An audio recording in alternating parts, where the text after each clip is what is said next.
We divide 302 by 5 in a long division method. 5 times 6 is 30.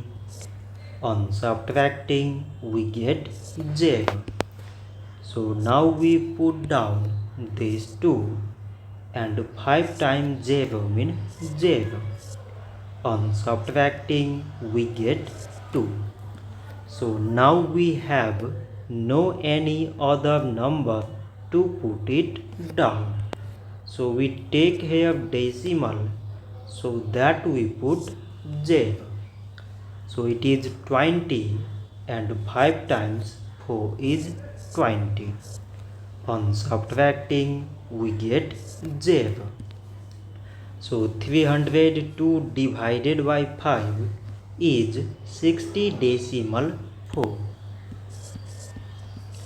So this much for today and thanks for watching.